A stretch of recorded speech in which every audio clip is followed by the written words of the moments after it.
The Democratic National Convention has begun in Chicago. President Biden is expected to give the keynote speech, passing the torch to Vice President Kamala Harris. The White House says Biden will lay out his argument for Harris, describe the record they have achieved together, and stress the need to defeat former President Donald Trump. 50,000 people are expected to attend the DNC this week. Hundreds of protesters are also there. Many of them are calling for policy changes regarding the war in Gaza.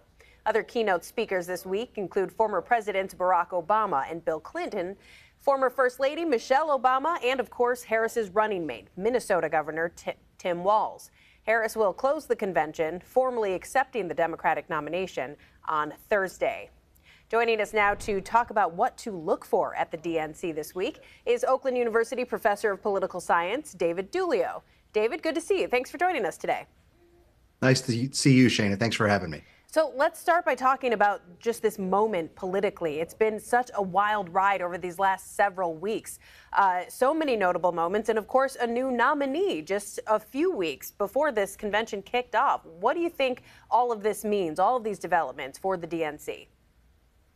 Well, I think this is a chance for the Democratic Party to get back to normal in some ways, right? Where all of the swirl of the last month, all of the, I like to think about them as political earthquakes, right? That happened over really a brief period of time, and one earthquake in an election cycle is a big deal, but to have three, and that of course is the debate between President Trump and President Biden, the assassination attempt on President Trump's life, and then the dropout of Joe Biden from the race. Those all happen in the span of 3 or 4 weeks, right? One of those would make this just a crazy election cycle. But again, having all of them happen in a brief period of time is, upheaval at its highest level. So the Democrats can get back to normal here with a nicely planned out, scripted convention, and it allows them to really drive home their message to voters that are maybe tuning in or certainly consuming news in the days and weeks that follow the convention. Do you expect there to be more of a spotlight on this convention? I mean, typically your average voter might not pay much attention to a political convention like this, but things like we've mentioned have changed so much in recent weeks. Do you expect a little more attention on it this week? Possibly. I think that most Americans who are not like you and me, where we're, political junkies and paying attention all the time. I think they're focused on everyday life, getting their kids ready to go back to school, I should say, and things like that. I think that the viewership, I imagine, will be pretty steady compared to past conventions. But, I think the consumption of the debriefs or the stories that get written and reported in the next couple days, you might see a bit of an uptick there. What do you make of the president sort of passing the torch, as we've said, to the vice president ahead of her campaign? Will that have a big effect on turnout, on enthusiasm, or is it really just symbolic? I think it's pretty symbolic. I think we've already seen the huge increase in enthusiasm that the Democratic base has really developed in the last couple of weeks. They were not in a very good mood when Joe Biden was at the top of the ticket, but since he has dropped out and endorsed Vice President Harris, and she has been on this run of, some have called it a honeymoon. I think that's a fair description, but the base is energized. They are excited. And I think that the convention just gives them a chance to keep that going. How about Governor Tim Walz, the vice presidential nominee? How big is this moment for him? How high are the stakes? He's had a lot of enthusiasm himself since he was first announced. Very much so, and he has really burst onto the scene, I think, and made a name for himself, certainly in Democratic circles. I think, again, this is a scripted, controlled environment.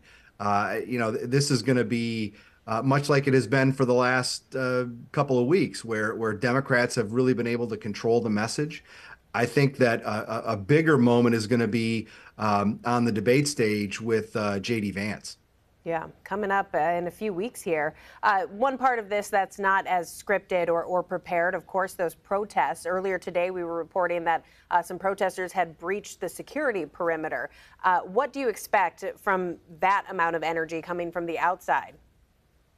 Yeah, I think more of the same. I think we're going to see uh, individuals who are displeased with the administration's policy in Israel and in Gaza.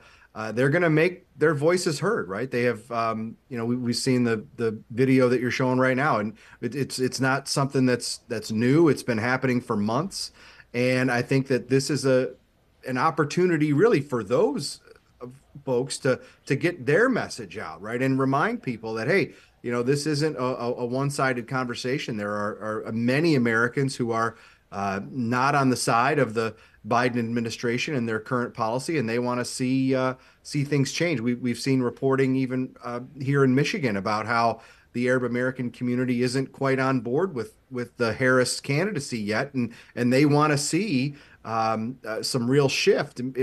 Right now, it would just be rhetorical, but they want to see a policy change, and it'll be interesting to see if any of that comes their way. Yeah, a lot of parallels have been drawn between this convention and the 1968 DNC in Chicago. Do you think that's an appropriate parallel to draw, and where might this one differ?